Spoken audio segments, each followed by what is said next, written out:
This is So Life Wants You Dead, a show that explores the intersection of illness, disability, healing, and creativity. 7 years ago, I was told I would need an emergency organ transplant. Before they put me under, I closed my eyes and imagined myself writing. Now, all these years later, I can say that was honestly what saved me. Well, that and a brand new liver. I'm Nora Logan, and this is a podcast on how looking at death helps you live. Today, my guest is Charlie Fitz. Charlie is a UK-based sick and disabled artist and writer. Since becoming sick, Fitz has turned to her art practice as a meditative process, a form of disability activism, and as a means to understand and reclaim her experience of illness and trauma. On today's episode, we talk about Charlie's experience with Ehlers-Danlos syndrome, her time in hospital, having to outsource care, her mental health, and her art practice. This conversation was a long time in the making, and I'm so happy to be able to share it with you today. Content warning: we talk about death and suicide in this episode. If you or a loved one are experiencing suicidal ideation or need support, please reach out. You can find resources in our show notes. Here's the conversation. Welcome to So Life Wants You Dead, Charlie. How are you doing today? I'm good. Yeah, I'm good. I'm happy to be here. I'm so happy you're here. This has been a long time in the making. We first spoke in the summer of 2020, and we're speaking in the summer of 2022, so it's really good to have you on the show. You've written about disabled joy, rest, and rage as resistance. What's something that brought you joy this week? This week, it was actually my birthday, and I came to London for the podcast, but I got to go and stay with friends and just have dinner with close friends, which is not something I've been able to do for a while because of the pandemic and shielding. So that brought me a lot of joy. Happy birthday. Thank you. So can you talk a little bit about what Ehlers-Danlos syndrome is and how it's generally treated, just the ins and outs of it for people who don't know? Yeah, so Ehlers-Danlos syndrome is actually a group of, at the moment, 13 known conditions, and they're connective tissue disorders. They're all characterized by kind of fragile skin, hypermobile joints, and tissue fragility throughout the body. But each individual type has like different general characteristics, and most of them have a known genetic origin. I have classical Ehlers-Danlos syndrome, and I also have the gene mutation for another similar condition. So all my joints are affected. I can kind of have a dislocation anywhere in my body. My spine is quite severely affected. So because I have an unstable spine, that's affected my neurological system, and I've had to have a neck fusion. I recently had to have another surgery on my lower spine. And then also a few of my organs, because of the tissue fragility throughout my body, a few of my organs are affected. So my gastrointestinal system, my gynecological system, my bladder, my heart. Yeah, it's like a body-wide illness. Mm-hmm. In terms of treatment in the UK, from my own experience and from the experience of everyone I know personally with EDS, the treatment is lacking. So we have one clinic which has a 3-week inpatient stay, and they supposedly invite you to stay at this clinic, do physio with you, and teach you how to manage at home. Now, the condition in terms of severity, affects people on a spectrum. Some people it's quite mild, some people it's very severe. Every time I've tried to get into this inpatient stay, which I've heard really mixed things about, they've always said I'm too complex and too severe. So at the moment, I don't really have any treatment on the NHS for my condition. So my treatment is me researching, fundraising, and seeing private consultants around the world who specialise. That's how I get treatment. I don't really have a GP who understands my illness or any kind of consultant who oversees my care. So you don't have anyone close to home that you can reach out to? No. Wow, that's crazy. Yeah. And speaking of fundraising, you had a surgery in Spain recently, which you fundraised for. Yeah. Can you speak to that process a little bit and what it's like kind of to have to travel for treatment?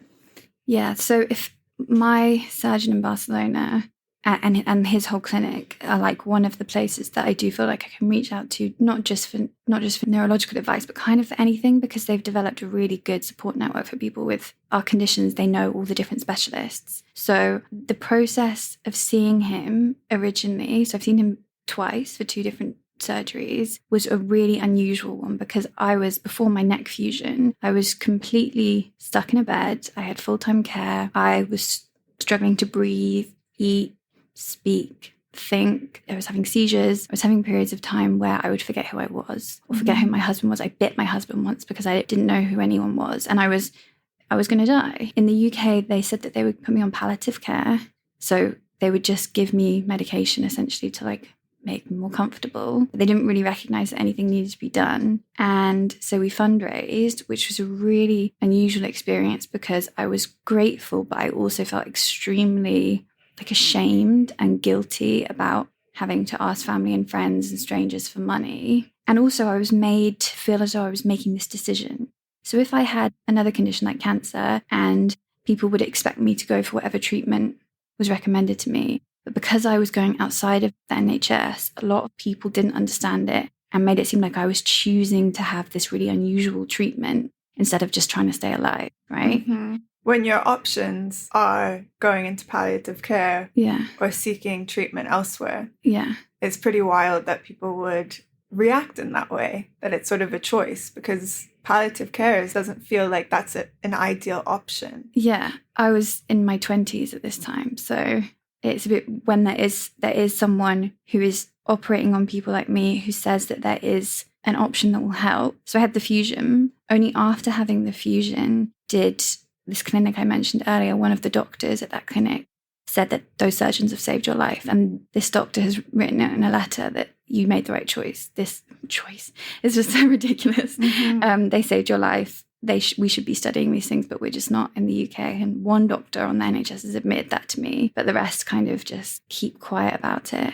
or say that it's too risky to do the surgery. So it's a really unusual experience. And surprising, because I feel like the NHS is fantastic for certain things, and then for others, it really is lacking. Clearly, with Ehlers-Danlos syndrome, it's really lacking. Yeah. But because it's so good for other things, people are shocked. Yeah.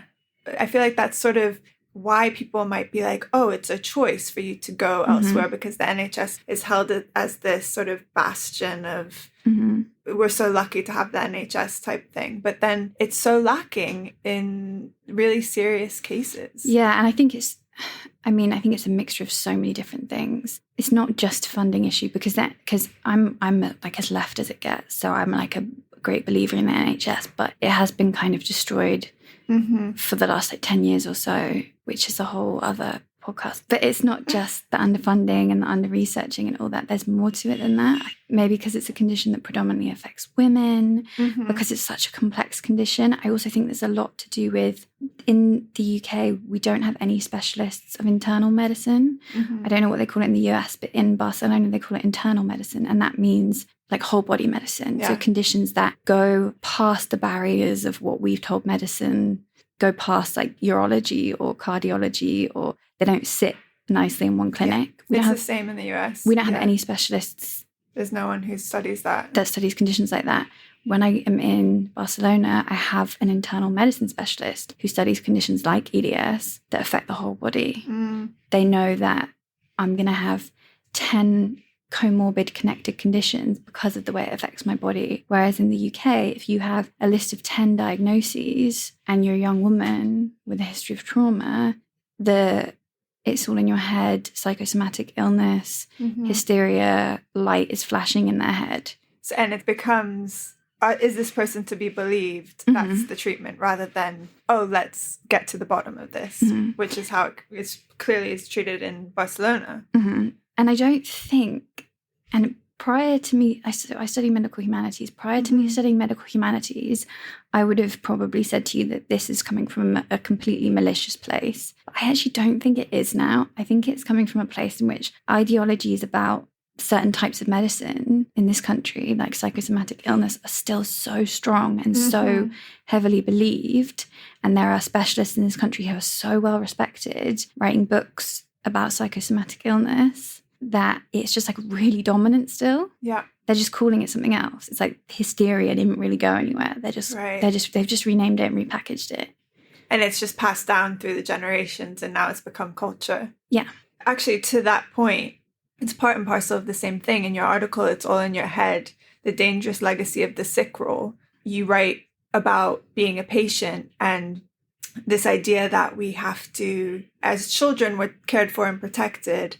And then when we grow up, we need to contribute back to society. Mm-hmm. Would you read an excerpt from that? Yeah, so this excerpt, I'm referring to a guy called Talbot Parsons, who was a kind of conservative sociologist, and his idea of the sick role, which he wrote about in 1950, which has been kind of negatively influential on our culture and our medical systems.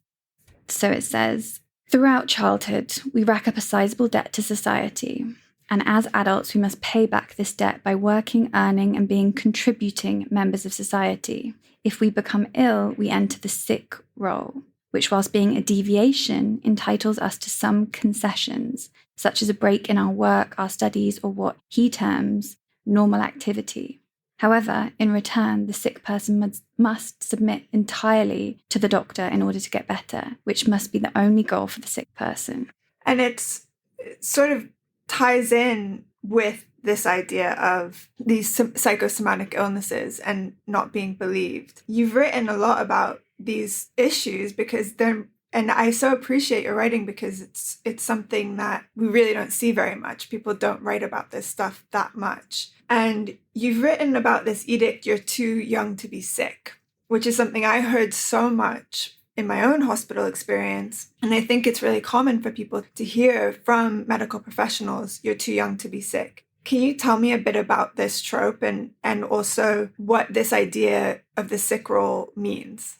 Yeah, so when I was first, there's no beginning to my illness kind of narrative, because now that we understand all my conditions, there's always been signs since I was born. But when I was first in hospital for a serious illness, it was a pulmonary embolism, so a blood clot in my chest. And I went to hospital 3 times before I was believed, because they said, you're so young, your chest hurts, it's going to be just like hangover from a chest infection. The idea that being young means that you're not going to have serious illness is ridiculous to me. And in terms of the sick role is this idea that was written about in this book called The Social System from the 1950s. And medical students, as far as I'm aware, used to actually study this. But now it's not something that's studied anymore, but it's just so, in my opinion, it's so ingrained in society. And so the idea is that chronic illness does not exist in this sick role. You are healthy as a young person, and then at some point in your life, usually when you're older, you get sick. But because you've been a contributing member of society, because you've worked and you've paid into the system and you've done your bit, you are entitled to treatment and to some time off of being a regular performing member of society. Mm-hmm. And then you either get better or you don't, but you don't continue being ill. You either get better or your life ends. Those are the kind of options in this role. So there's no place for chronic illness or really disability in that kind of system. And I think that from my experience, that's really fed into culture. There's a writer called Arthur W. Frank who wrote a book called The Wounded Storyteller. And he was a cancer patient, and he spoke to loads of different people with different illnesses, and he found that their stories would fit into lots of different narratives. And one of the narratives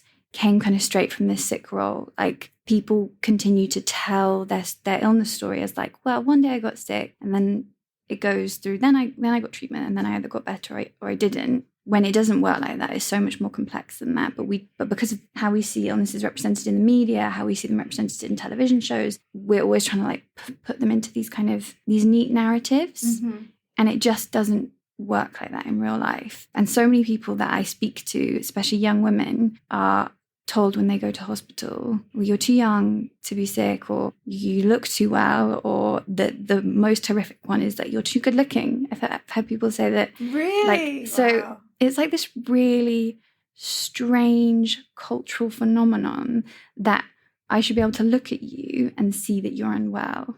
It doesn't work like that. I think my mum actually has said to a doctor before, do you have X-ray vision? Good for your mum. Yeah, honestly. So when I first was, my illness story doesn't really have like a clear narrative, because I don't think that most people's do, especially if you have a complex illness. And even if you don't have a complex illness, if you have something like, and I'm going to keep giving this, cancer is the obvious one because everyone kind of knows someone who's had cancer and can relate to like cancer stories. Even if you have cancer and you have cancer treatment, most people after having cancer treatment then have chronic conditions because the cancer treatment is like a poison, right? So even in those stories, it's not as simple as it's made out to be. There's also, in regards to this thing that people say of, you're too young to be here, you're too good looking, it's unbelievable that people have actually said that to you. Not because you're not good looking, you're very good looking. But it ties into the advocacy and the energy that one has to find within themselves to, if they're not receiving a diagnosis, receive a diagnosis. Mm-hmm. And it incenses me, actually, because there's so many people who, if they're living with chronic illness, maybe don't have the energy to continuously advocate for themselves and to take it at face value that, someone might be told, well, maybe you're just tired, you're too young. Mm-hmm. What was the other one you said? You're too young to be sick, you're too good looking to be sick. There was a third one. I can't remember. That's okay. To go away from an appointment with a GP or a consultant and say, oh, well, yeah, I guess I'm okay, but I still feel terrible. Mm-hmm. And then maybe not be able to find the energy to find out what's wrong with them. 100%. I've tried to will my illness away at times. And I'm someone who is kind of fairly strong-willed, and I have respect for doctors, but it's Absolutely. Not like I'm in a cultural position in which I have the utmost respect for the medical professional and believe them as though it's the word of some almighty being, right? Like, I'm not in that position. And still, because I've been told this so many times, I think, well, maybe if I just live a normal life, I'll be able to. And it doesn't work because it's not something that I'm manifesting. It is an organic illness that's affecting my body. Right. And I think before I studied medical humanities, I would have always said to you, like, this doctor is they just don't want to deal with me. They just don't want to take responsibility for it. But since studying medical humanities, there is such an interweaving of so many issues going on. Number one, doctors are taught that they should know everything. In my course, there are doctors in my course, and they are at their wits' end because they're taught that they should know everything and that medicine is complete. And it's not. Mm-hmm. There's so much we do not know about the body, especially the stomach. The stomach is like a second brain, and they say it's like the deep ocean of the body. There is just so much to discover. So yes, psychosomatic connections are real. Mm-hmm. And the way that we're feeling and things that happen to us do affect our body. But the way in which we understand them at the moment is not good enough. And the way in which it's treated at the moment is not good enough because people are treated as though they're making it up rather than that our body is way more connected to what's going on in our lives than, do you know what I mean? Yeah, and it's the fact that stress has an effect on our body, the fact that everything that's going around outside of us has a physiological effect on us is not accepted wisdom in the medical profession. Mm-hmm. And it's an ever-evolving thing. So unfortunately, the way that it sounds like doctors are trained, although I don't know because I'm not a doctor myself, it's that they're told that they have to know everything. When actually we know that medical research is an evolving process, and it's going to change over time. And like you say, with studies of the microbiome, we're just like, we've done a tiny fraction of what we may know eventually. So when you're in a situation where you're having to be in continuous contact with the medical establishment,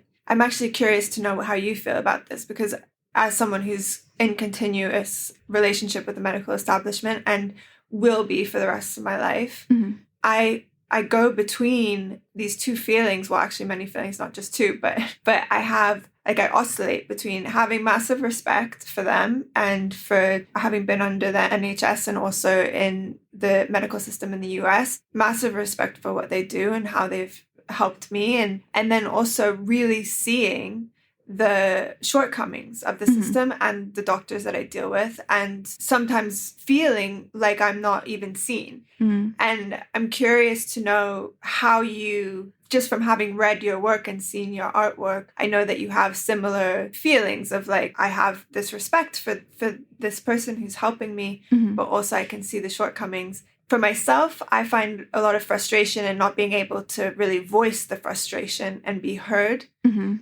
How do you deal with that? Yeah, so I have voiced the frustration in multiple situations, and that's when my treatment plan has quickly switched into, okay, this is psychological, because this patient is irate with me, they're angry with me, they're getting frustrated. They're obviously, this can't be because they're very ill and they've been treated badly by the system. This must be because they're a difficult patient, right? And they're ticking the boxes that I've been told to look for. Young woman, comes into hospital a lot, etc., etc. So I've stopped doing that, even though I don't advocate for that. I think it's all situational, and I take it out on my artwork, I think, because I just don't have the energy to go to hospital and fight with doctors. Well, speaking of that, you have an artwork that's a photo of a man who is seemingly playing the doctor role in front of a woman, and written next to the photo are the words, "It is not your fault, but you must repay the debt," 3 times. And then as the text gets smaller on the 4th line, "Not" is crossed out to make it, "It is your fault, but you must repay the debt."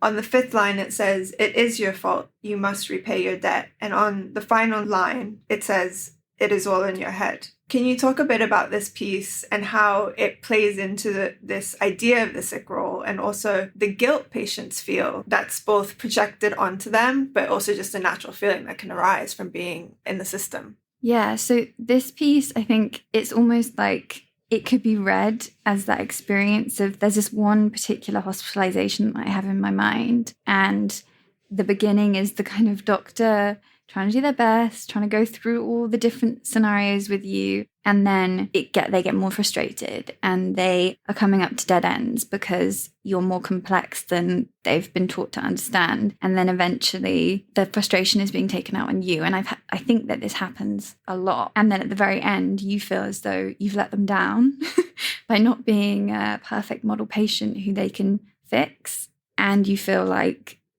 you're causing it somehow. And I think that's what this piece is kind of speaking to, that really strange relationship in which you're trying to almost please the medical professional by being someone who they can fix and solve, which just isn't always the case. A lot of the time they're not going to be able to fix you, they're not going to be able to make it better. But if they actually started listening to you and stopped looking at you as someone to be fixed and started listening to you and say, okay, so we can't fix you, but how can we make your life better? What do we know is your day-to-day struggle? I think that would change a lot of outcomes for me, definitely. Yeah. And what does it look like to support you within your illness and within your condition, rather than trying to fix it wholesale when that's not really an option for many people? I remember when I had a mystery illness, and the symptom was liver failure, but they couldn't figure out what the origin of it was. And the amount of frustration that I received from doctors who were trying to save my life, but I felt badly. I felt guilty that they couldn't figure it out. And even a couple of years after my transplant, when I was still very sick and going in and out of the hospital all the time, I ran into an infectious disease doctor who really, he was very upset that he couldn't figure it out at the time. And he had done a biopsy on my old liver. He took it out and tried to figure out what the disease was that I had, if any. And he, in that short interaction of running into him in the street, he just looked at me wide-eyed and shook his head, and he's like, "So we never figured it out, did we?" And at that point, I'd gone through a lot of work on my own to kind of accept that I wouldn't ever know what it was that caused me to get so sick. But I find still today that it really bothers other people more than it does me. Yeah. Do you find the same thing? 100%, because I think it's a real big issue with the way that we're training medical professionals. And the medical professionals that come on my course, the medical humanities course, a few of them have told me that they kind of get mocked by other doctors for being on this course and for being interested in this kind of side of it, and which is teaching them how to view patients as human beings and teaching them where their stigmas come from and teaching them that they don't have all the answers and that's okay, but how can they give good care? So that is seen as a negative thing in a lot of the mainstream medical institutions, which is just shocking beyond. And I've had conversations with fellow students about how they're taught to operate on people and how they're taught to view people as kind of objects, because that will make it easier. And I'm not trying to downplay how difficult it is to operate on a human being. I can't imagine doing it myself. Of course. We're going back into I have utmost respect for this individual and I don't want to bring them down because but at the same time, you have to recognize the shortcomings in your profession. And I think that's where people fall short, because the training is clearly you're taught to not recognize the shortcomings. And it's a unique thing for doctors to want to go and study medical humanities, which... Extremely unique. If I could just have doctors who chose to go on that course, that would be amazing. That would be amazing.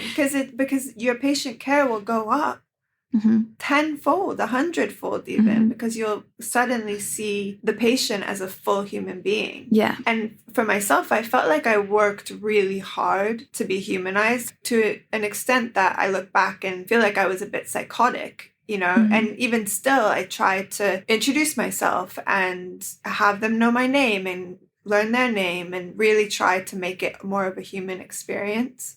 But patients shouldn't have to take that labor on. Is that something that through the course of all your treatments felt like you've also picked up, or have you come to a point where you kind of just, how you're going to be in a certain moment? Like you're not always trying so hard is what I'm saying. Just because I only say that because you seem like a very level-headed person who's maybe not. I'm level-headed in this nice room with a nice understanding person.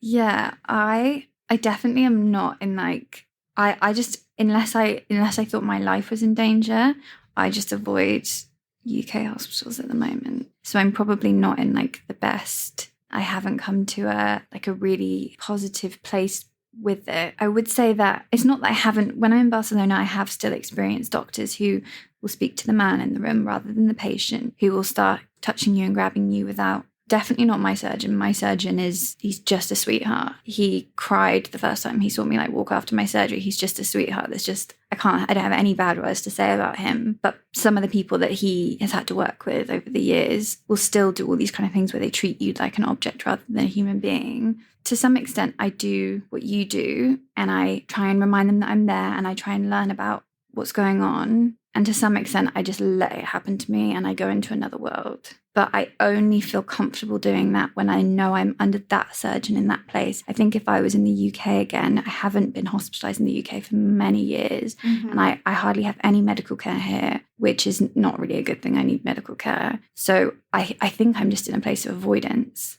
which is not something I am advocating for. Yeah. It's just the total honest answer. My mental health got to the point where I just needed to just completely have no interactions with medical professionals, and the ones that I have had have just gone nowhere, which is a really sad state to be in with the NHS. Yeah, I mean, especially when there's so many good things about the NHS. It's and you're a big believer in it. Yeah. It's a shame to not be able to use it. Yeah. So your exhibition, Radical Acts of Care, is inspired by Johanna Hedva's sick woman theory, which states that the most anti-capitalist protest is to care for another and to care for yourself. Can you tell me a bit about this exhibition and the origins of the project? They resulted in some really beautiful pieces of work. Thank you. So yeah, the origins of this, it came together quite organically because my husband, Oscar Winter, he's also an artist and a creative. He is my carer. He cares for me, and at the time was caring for me full time. I had the option of getting carers, but it just wouldn't have been enough hours for what I needed. And so because we're both creative, we created this really natural, continuous, collaborative process. We were just writing together. We were taking photos together. We were making pieces of artwork together just in our day-to-day lives. And I started to think about how really famous artists, they'll have loads of people working on a big piece, but they'll be the only ones credited. And there were things that I wanted to do and things that he wanted to do that required assistance. And I thought that really honoured what Johanna Hedver's work was talking about, that honoured this kind of shared vulnerability, shared fragility, in which, yes, he's doing most of the physical labour because I was the one who was physically sick and physically disabled. But my husband is neurodivergent, he has autism. And so I'm often doing other types of labour within our relationship, but it's all kind of shared and it's all consensual, and it just works really well, our relationship. Sounds kind of big-headed, but it does. It works really well. And so we began making these pieces around this idea of turning this idea of radical acts of care into artworks and into an exhibition. And then we put on the exhibition at a restaurant that we used to work in to fundraise for my first surgery. And then it kind of just like snowballed from there, and it's become kind of just an approach to work. Sometimes I make solo pieces and so does he, but there is often an element of collaboration, and I always want to honour it, and I always want to give credit where credit's due. Mm-hmm. If a piece is made by a group of individuals, I don't know why the group of individuals who've all worked together, it's kind of like a blueprint for how I want society to be, right? Yeah, and collaboration is also care, right? 100%. So creating something together, it is so funny. I never really thought about it like that with these huge artists, really famous artists having, or you think about Leonardo da Vinci even having, 100 people working for him, but it's Leonardo da Vinci who's the famous person, and obviously continues to today. But I love this idea of being vulnerable enough to demonstrate care within your relationship and also within your collaboration and your partnership. Mm-hmm. And it's sort of pushing against what we've been conditioned to, the way we've been conditioned to work in terms of being willfully independent, needing to do things at a rate that isn't really, it's not feasible for a lot of people. Mm-hmm. How, like, you've written so much about this idea of care within your relationship, and it's also shown in a lot of your artworks. How does it show up? Like, what are some examples of how it shows up in your relationship with Oscar? In everyday life. Yeah. In everyday life. So in terms of it being like an interdependence, so just both of us are like luckily we get on extremely well. So we're together most of the time. I don't know what medicine I take, and I don't know when I take it, but I always take it because Oscar hands it to me. And I trust that he's giving me the right pill. And I know that I'm extremely privileged because I guess, there are people who are dependent on their partners, and it isn't like this. And because of the system that we live in the UK, it leads to really bad things. So I don't think that we should have to be dependent on one another. I think that there should be systems in place where we can be independent.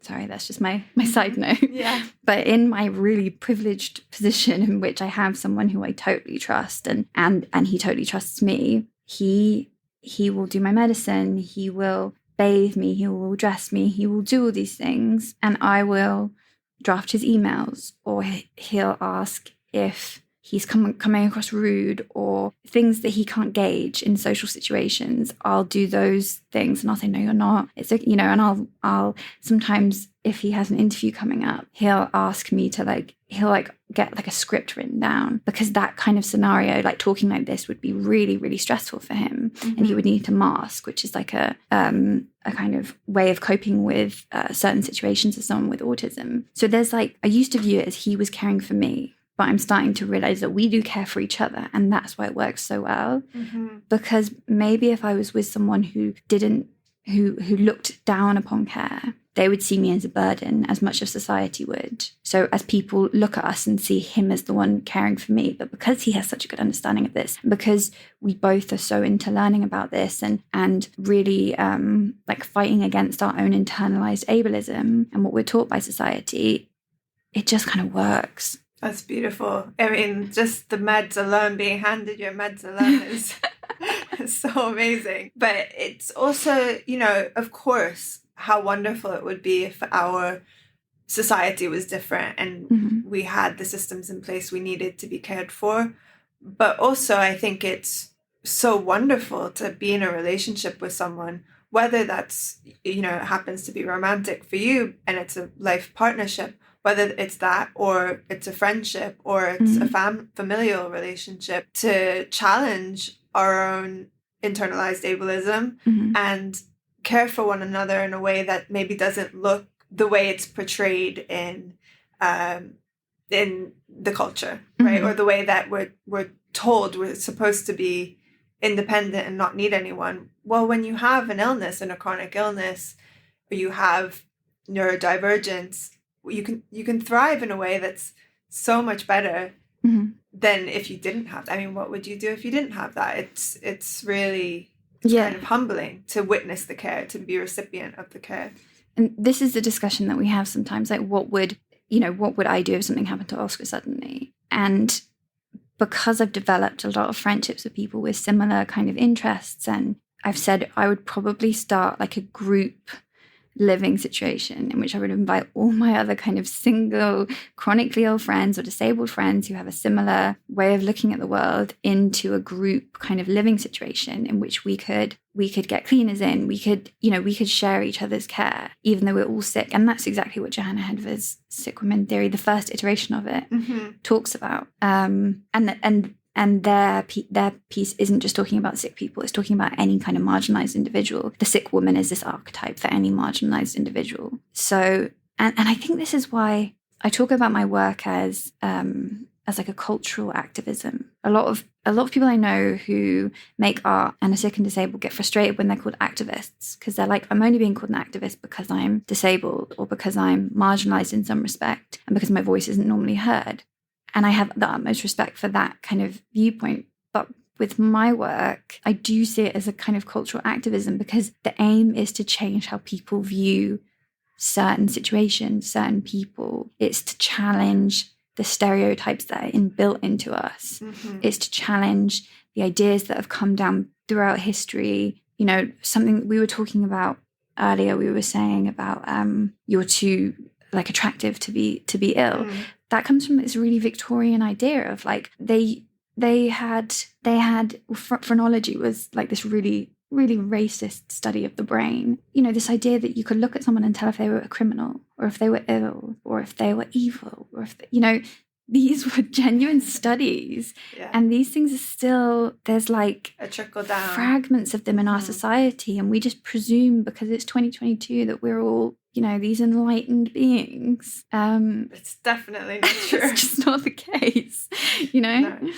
Yeah. I want to read something you wrote about a series of collages that you made this year in 2022. You write, I created statements of self to represent my experience of illness and disability. They are often reactions to a negative stereotype or reductive representation about illness and disability that I have encountered. I encounter these in pop culture, the media, medical culture, history of medicine, or from the people in my life. They often don't come from a malicious place, but rather a lack of education of the nuanced experiences of illness and disability, to which I can only speak on my own experience and use my platform to signpost or to highlight the experiences of others where I can. My statements of self aim to counteract the effect these reductive tropes have had on my fragmented sense of self. So in one of the collages, you write, be well. And another, it has the words, I am sick. I will never get better. And it plays into what we were just talking about, this strong commentary on how dominant culture encourages people to be well, to quote unquote, be well. And I'm curious for you, what healing looks like as a disabled person, and what does being well mean to you? And does it sort of differ from what your thought process was when you made that collage of like what people are projecting onto you? So in terms of this came up again, and it's really strange because I thought that I was at a stage in my illness where most of the people in my life really understood that I was never going to be well in the way in which they view wellness, like healthy, non-disabled, etc., which is a joke because anyway. What does healthy even mean? What does healthy even mean? Exactly. And after my blast surgery, which most people understood was just another process of taping back up my kind of body that's falling apart and will always be falling apart until until it's the end, you know? Mm-hmm. Most people understood that, but some people just expected me to just be healthy. And sometimes those feelings are so strong that you kind of trick yourself into thinking that you're going to wake up and be healthy. Or like there's like this tiny little piece of you that just thinks that you're going to wake up and be the person that you were 10 years ago or 20 years ago or whatever. And that obviously isn't the situation. So my version of wellness, because you have to, I feel like I'm having like I'm constantly fighting between wanting to tell people how sick I am and wanting to tell people that my life is worthy and has value and not to pity me and that I get a lot out of life. And it's these like two things that shouldn't be in opposition, but sometimes feel like they are. So not wanting everyone to be like, oh, your life has no value, you're sick all the time. But you can be sick and you can get a lot out of life still if your state of being is accepted and concessions are made, or not concessions, but you know, your access is prioritized. So if I'm allowed to rest, if I'm allowed to have a flexible schedule, if I'm allowed to have days where I physically cannot do anything except for take my meds, it doesn't mean that. I guess my version of wellness is finding a point in my life where, and I don't think I'm there quite yet, where I can do all the things I want to do in a time frame that suits my body, and be aware that there's always going to be things that come along and throw my schedule off and throw my plan off, because it's never going to go to the plan. That's just not what my body is.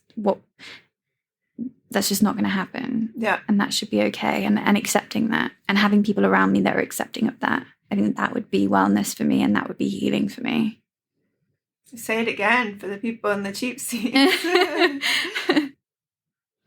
That sort of brings me to, I kind of want to talk a little bit about crying in the hospital. Yeah. And this duality. I think so much of what we go through as patients, there's so much duality to what we're feeling in a certain moment. Mm-hmm. And it speaks to exactly what you were just talking about. This duality of feeling like you want to be worthy, and you are worthy. Mm-hmm. Not you want to be worthy, you are worthy. And also your life has value, and also you want people to know and see you and see how you're feeling on a given day. Mm-hmm. And I'm curious to know, in terms of the crying and the feeling, you know, for me, so much of it has been like, I feel massive gratitude, of course, for the medication I take every day and the treatment I receive and the blood work I get. And you know, I feel that gratitude genuinely, but I also feel deep grief and have done, and it's gone through many iterations.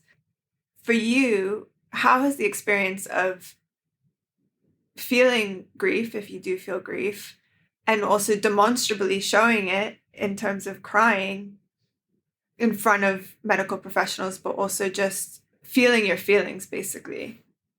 Yeah, for me, it crying in front of medical professionals has been really different in different scenarios.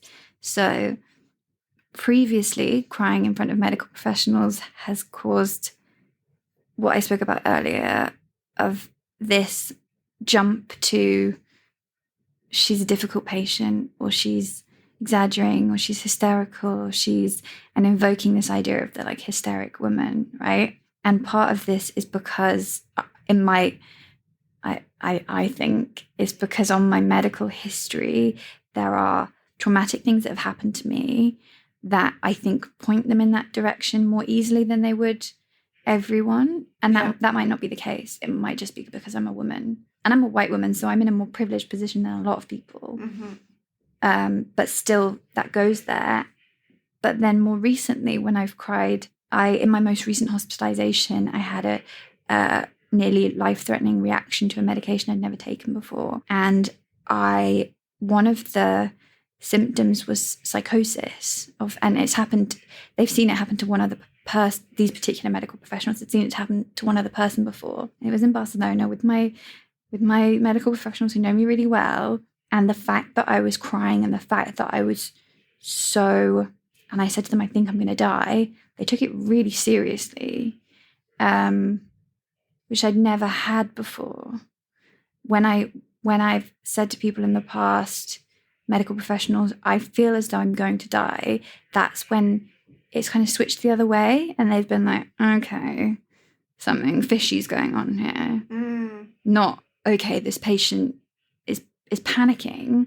Maybe there's a signal somewhere in her body that's telling her to panic because something really serious has gone wrong. Right. Which there are studies on that, and on the idea of panic, or the idea of as being like a symptom of like a heart attack, or a symptom of a pulmonary embolism, or something, right? I feel like I have not answered your question, and I've just gone on. No, this is exactly what I wanted to talk about. Is sort of like, just when we show emotion, I think in a medical setting, it can often be taken the wrong way. I think to say the wrong way is not the right verbiage even. It's just taken in a way that's not necessarily in tandem with what's actually happening. And the overreaction that I've received has really surprised me at times. And that's why I sort of tied in this idea of grief and gratitude too, because when you're faced with a serious illness, and when you live with a chronic condition, and you're in and out of hospital repeatedly over time, there is trauma there. So of course it's going to come out, and it's normal that it comes out. I don't really understand, and that's why I want to have these conversations, why it has to be something that is taken in such a serious way, rather than meeting the person where they are. If that's in a crying fit, why is that met with, oh, this person is hysterical? Because it's a natural human emotion it's not an emotion to cry, although I've tried to make it one. but it's a natural reaction to cry. Yeah. And it's a release. It's a release. And it actually has a soothing effect on our nervous system as well, physiologically. Yeah. So you definitely answered my question, and then some. It's more to kind of think about how we can shift perception around the grief that we feel as patients. And because you mentioned saying, I want to die, I'm curious whether you have a relationship to your own death, and whether you've sort of become intimate with it, if you think about it. Yeah, I have actually.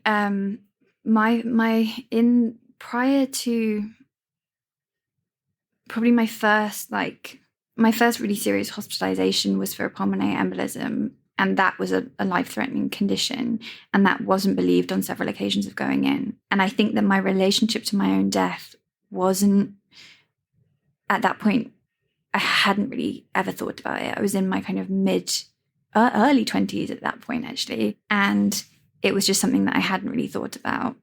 And then later, when I'd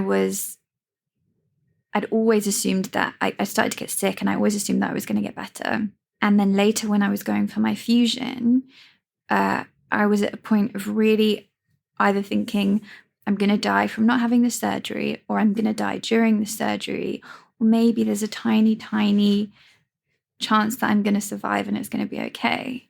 And that I didn't believe to be the kind of, which is what happened. Well, I'm not okay, but I'm okay. And so one of the things, and I really appreciate my neurosurgeon for doing this, because he never hid the fact that I could die in that surgery, and that it was extremely serious. And he wanted me to talk to family members about it, and he wanted me to warn people. And so one of the things that I did was I prepared to die. And so me and my husband, we got married because we knew that my partner, Oscar Binter, we got married because we knew that he would have more rights over me medically, and that I wanted him to have, and that he would have more help in the UK if I died, if his wife had died, than if a long-term partner had died. So we got married, and I learned about all the things that my family would have to do if I died. And I created a folder, I literally prepared with stationery. I created a folder of who they would need to call, how they would extradite my body, or where they could cremate me in Barcelona. I prepared for it. and I mentally prepared for it. I was not scared going into that surgery. And that sounds like it should be a lie, but it's just not. I know it was totally out of my hands, and I was totally prepared for whatever outcome, and I felt kind of at peace. And then I survived, and I hadn't prepared for that bit. And I was really shocked at what came next, which was survivor's guilt, which was all the stress of life, all the responsibility, all the planning for the future, all the going back to the UK and not having medical care, all these stresses, which when I was going into that surgery were just not there, just came back on top of me. And I thought that if that surgery was successful, I guess I hadn't even thought about it. Most people would think if that surgery is successful, she's going to be a lot happier. And everyone expected me to be. But I had really bad depression at like month 3, like suicidal, horrific depression for a long time. It's one of the reasons that we got my dog, which is 2 years later after my surgery, because I had felt a peace that I'd never been able to feel before. There's a writer who talks about preparing for death as kind of the closest you can get to experiencing death. Obviously, no one can kind of really experience death. I know there are people who die and come back to life, but the idea of experiencing death, if you live onwards, is not really a thing. I think the closest that you can come to it is like fully preparing for it, right? And so then to not die is a really unusual experience, and one that you don't have any expectations about, really, because you're so busy preparing for your death and preparing everyone around you. So when you came back and you were grappling with that, was there feelings of, like the feelings that you describe of having suicidal thoughts, was it linked specifically to this experience of preparing for your own death, or was it more because you were experiencing depression? I think it was depression. And I think that I don't know what the experience would have been like if COVID hadn't happened, because 3 months after we got back to the UK, I can't remember exactly, COVID happened. So I'd been given this, like, I wasn't well, but I'd started going out to work again. Wow. Being from in the position of being in a bed, being as ill as I was, and then working, being disabled in the world, but working at a gallery, and then sort of a month into the job, everything shut down. I was a top shielder. I was back in a room again, stuck in a room again. So I think there was so many things going on here. One was I hadn't planned for what next if I survived, and there was survivor's guilt because I had people contacting me constantly. I would hear from like 3 women a day, occasionally men, but generally women. I'm also experiencing this. What can I do? Can you help me? Can you answer my questions? And I wanted to help them, but at the same time, one person, can you help me fundraise? Like tens of people, if not, like, I can't even quantify, because at times I've just had to be like, I'm really sorry, I have to just focus on myself. Yeah. Feeling Guilt about that. Feeling guilt that all these people had put money and invested in my well-being, and I wasn't super happy all the time or thriving. Feeling angry that I'd been given more capacity and that I was stuck in a room again, and that also being a really triggering experience because it was the same room. It was a room in a family home, and at one point I was literally shielding from the other people in that house because they were going to school and work at one point, so I was in a room a lot of the time. And that was this kind of like PTSD experience of being back in that room. So I think there are so many things going on as to why I was feeling, and still, and another thing, I was put on, I was given medically induced menopause by a gynecologist for my endometriosis, which is another condition I have. Yeah. And I've been told since that was like one of the biggest mistakes that they could have done, because my hormones were really awry. So I think there is like multiple layers of things going on that contributed to that feeling, and the feeling that comes back, a feeling that does come back. But luckily now it's kind of not as constant and as intense as it was. Yeah. I really appreciate you talking about it so openly and frankly, because I think it's quite common, actually, for people to have really serious medical interventions or surgeries and then to experience feelings of suicide, of wanting to commit suicide. And I want to dispel the myth that you're alone in it or that it's somehow outsized. It's an outsized feeling when actually, when you look at the chain of events that can happen in someone's life, the reaction to it and the feelings of survivor's guilt and the feelings of, especially in lockdown, being stuck in a room. I was also a top shielder and had similar trauma come back up. Feeling like it's too much to continue is, to me, not as strange as some people may, or I don't know if strange definitely isn't the right word, but the reaction that I've received from other people when I've been open about my own suicidal ideation has not really been useful because when you go through something so serious, and especially when you don't know if you're going to stay or go, to then have to be faced with the reality of living right now, it can be a lot to face. And so for the feelings to come up and to manage them in any way you can, I love that you got a dog, is brave. And then to be open about it is also brave, because I think we don't always have the language to talk about these things in a way that feels safe. And people find it shocking who haven't experienced it, but it shouldn't be. I mean, no, because if you've experienced those things and you know that you also might experience them again, and it might be an experience that you keep having throughout your life, right? It's no wonder that it's going to be so difficult for you, like to kind of think, do I have the energy for that? For your system to hold, to even just get through the day. And how great to also recognize that there's joyful things, and how great, like, to go back to what you were talking about before of like this sense of worth that you have, and there's so many things you want to do, and the art that you make, but also going back to the duality of things. It's just natural that we're going to have moments continuously where we don't feel good about being alive. And that's okay. It doesn't, for me at least, and I can only speak for myself, it doesn't mean that I don't want to be alive. Yeah. You know, or I don't want to continue making things and being in the world and having connections with people. So I appreciate bringing this in, because it's so complicated, and yet we need to talk to each other about it. Yeah.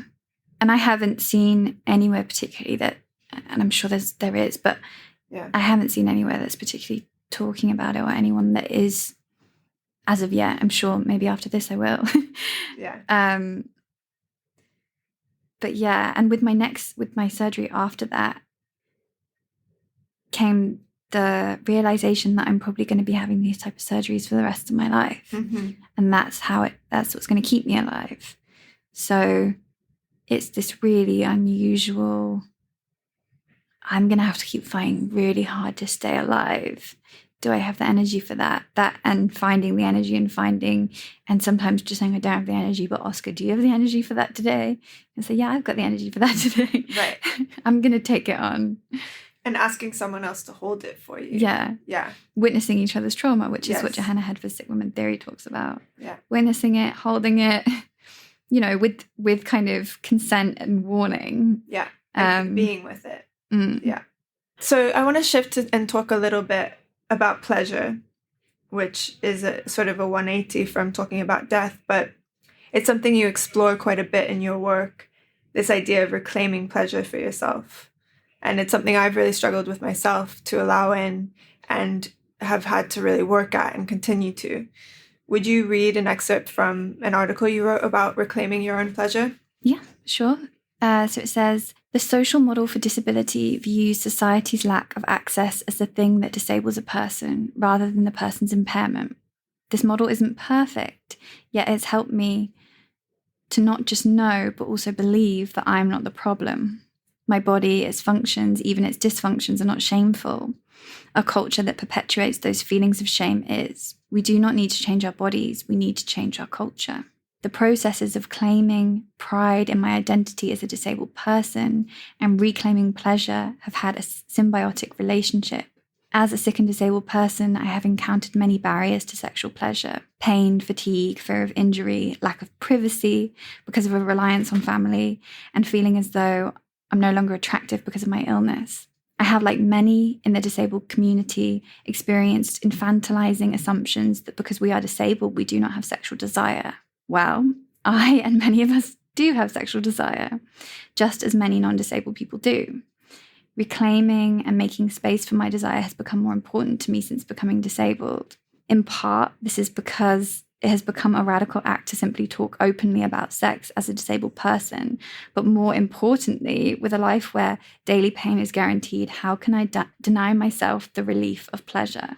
I love that so much. And it's really the idea that it's a radical act to talk about your own pleasure as a disabled person is so, it spoke so deep to me on such a deep level, because for such a long time I felt like I had been desexualized. Mm-hmm.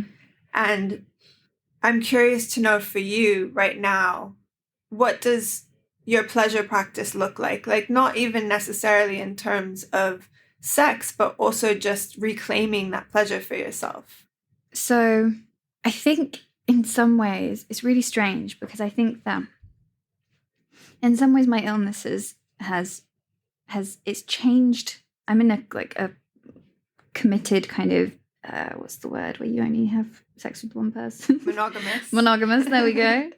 Monogamous relation. I'm in like a monogamous relationship, and in some ways my illness has made my ability to talk about pleasure and to talk about, because as a disabled person, if I'm going into a situation, and it can be self-pleasure, it doesn't have to be with someone else, but where how we do things has to be spoken about. We have to get consent, and we have to get in a position that's not going to be painful, and we have to talk about what's going to work on any given day. We have to have these conversations that I wasn't having with sexual partners prior to being ill, or with myself, because it wasn't seen as like sexy or cool, but because we're having to think about so many more things in terms of protecting our body, because the fragility of my body is a bit more obvious than someone else's. It means that we're also talking about the good, what feels good, as well as what not to do, because that could be dangerous. So it comes in part because I'm with someone I feel a lot more comfortable to do that with. And it's not just, like you say, it's not just in terms of sex, like it's also in terms of other types of pleasure, like allowing yourself things that you may call like guilty pleasures or something, in it saying, okay, today I can't get out of bed, so I'm going to watch a show that makes me feel really good all day, and I'm not going to feel crap about it. Or like, it doesn't just have to be sexual pleasure. But I think that a lot of the shame that I carried about my sexuality prior to being sick, and about my body and about its functions, have kind of had to drop away because of what it's like to be in the medical system, in which your body is just like observed and seen by so many people. I've had to become really comfortable with my own body, and within that process, it's allowed me to just have more frank and open communication when it comes to pleasure, and to not feel embarrassed about planning for it. Mm-hmm. Planning a safe, comfortable position where you can, and it not having to all be spur at the moment. And this idea that asking to kiss someone is not sexy somehow, right? Yeah. And how empowering to have those conversations. Yeah. To experience more pleasure, because really it's just conditioning that tells us it has to be spur of the moment. But to prepare for your own pleasures, it actually could maximize it in a way. 100%. It's really exciting. And like thinking about sex toys that are like aids, right? So that can help you. So all these different things that they have now that can So if me and my partner go around a shop or online looking at a shop that has different devices that can help us experience pleasure and know that my wrist isn't just going to dislocate because all I have to do is press a button and that can do something exciting. You know what I mean? Yeah. These things add to the excitement. Or we're going to use this on that day when we know that, you know, my mum has the dog or something like this. Like, and also I've had to get to a position where, and I'm not like it with everyone in my family, where I've had to also say to my family, because I'm still living with my parents, I'm in an adult relationship in which we want to have sex sometimes, and we need the space to do that. So I'm like even talking about my pleasure with people outside of the relationship in order to like facilitate it. But also how amazing, like, you know, the amount of people who talk about that with their parents are slim to none, right? Like, I don't want to massively generalize, but also how empowering to be that frank, because pleasure should really be available to everyone. And that you've sort of been pushed into having these conversations. Maybe it feels uncomfortable, but at first, but then you just have them, right? And it becomes normal. With my mum, it's never felt uncomfortable because that's just how she is. But with other people, it's becoming just more of a normal thing. In the same way that I have to talk about my bowels.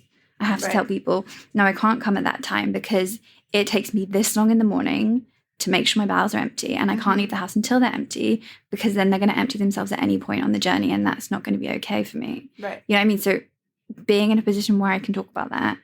I love how you talk about you have the language sort of secondhand with Oscar, your husband, for when you need to go to the toilet. And he knows, because you've had conversations previously about it and it's an ongoing thing between you. It's just sort of a secondhand thing that you can rely on. We used to have code words, but now we just say it. Yeah. We've got past the code words now. Now we're just like, I need to find a toilet now, and he knows what to do. And I think I've learned a lot. I've learned a lot about communication from him as well, because he has autism and because he takes a lot of things at face value. I can't be passive aggressive with him. If I say everything's okay, even if I say, yeah, everything's okay. Everything's okay. Right. I've learned that I have to communicate my needs exactly as they are. And for the most part, if I say, this is what I need now, if he's able to get me there, he will. The way in which I need to communicate with him to be understood has taught me so much about communication generally. Yeah. Like, I've really benefited from learning to just communicate my needs and not expecting someone to be able to read my mind, as well as we've spent so much time together that we can interpret for one another. We can be in a room and he will just say, drink some water now, because, you know, he sees that I'm dehydrated before I do. So there's so many different things going on, I think. But so much care. It's really humbling to learn about and witness. So I want to ask you 3 questions to close. If you lived in a world that completely catered to your disability, what would that look like? I've thought about this one a lot because I was getting frustrated because I saw an event that advertised itself as accessible to all, which is just not, we haven't got there yet. There is no event which is accessible to all, right? And what would it be accessible to me wouldn't necessarily be accessible to other people. So this is going to be really selfish. But as it should be. For me, yeah, exactly. Yeah. For me, it would be having medical professionals that view me as a human, and having medical professionals who knew about my illness really, really well. Having comfortable seating in every room, indoors and outdoors, having comfortable benches along the street, having pay that sustained a good standard of living for 2 days work a week, having a society that put people's pleasure and happiness, no matter what situation they're in, no matter how much they earn, no matter how well they are, as a priority, no matter how they identify in any kind of identity characteristic. And also it would mean lots of really like more practical things, like everything would be at eye level because I can't bend over. So all the cash points would be exactly at my height. Yeah. But yeah, just an understanding and communication and less pressure to be producing constantly and not to take time for rest. Yeah. I think. And cushions everywhere. Cushions and just be in a cushioned room all the time. Yeah. What's one thing you do to keep yourself creative each day? There will always be a bit of creativity. So if I don't have any time in a given day to write or make artwork, then my creativity will come out in the clothes that I choose for the day or in how I choose to do my makeup. If I don't have the energy to get dressed or go out, I will write poems on my phone, or I'll be making collages on my laptop. My iPad in bed. I don't do one thing, but there's just always an element of like innovation and creation. And I think that disabled and sick people are just innovators because we're constantly having to rejig our whole way of being in the world to fit around this new symptom or this new illness. So we are just we have to be creative, right? Yeah.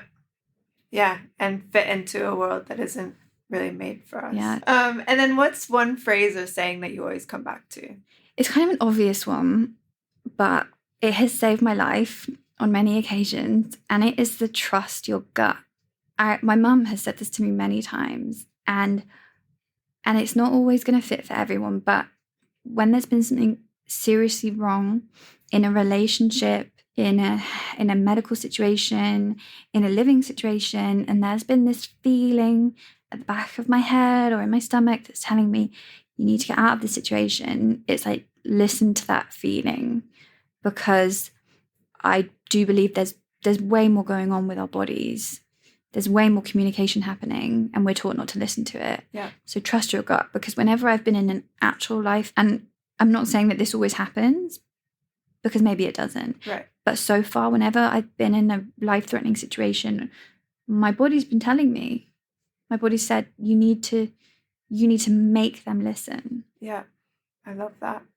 I need that. I need to have that emblazoned on my forehead. The amount of times I haven't listened to my intuition and trusted my gut, it's astounding, actually, because most of the time our intuition and our gut is the thing. That's the right thing to listen to. But I really respect you for tapping into that rather than tapping into the conditioning. Thank you. I think I was quite a bossy child, so I think that's probably where it comes from. Yeah. Well, thank you so much for being here today, Charlie. Hopefully it's the first of many conversations like this. That was our show, So Life Wants You Dead. Thank you so much for listening. You can engage with Charlie Fitz's work on her Instagram at CharlieJFitz, where she writes and makes art about disability, practices disabled joy as an act of resistance, and posts photos of her really cute dog. You can find more information about her in our show notes. This episode was made in collaboration with and support from Soho House. Many thanks to Jamila Brown, Min Shrimpton, Olivia Garrity, Sagal Mohammed, Erica Bonet, and Teo Vanderbrugge. Our editing is by the amazing Olive Olin. Our illustrations are by the extremely talented Renee Fagan. And if you like what you hear, please subscribe, leave us a review, or rate us on Apple Podcasts, Spotify, or wherever you get your podcasts. We'd love it if you did. Rating us and subscribing really makes a difference. You can find us on Instagram at So Life Wants You Dead, where we talk about what's coming up and how we most likely need a nap. Thanks so much, and see you next time.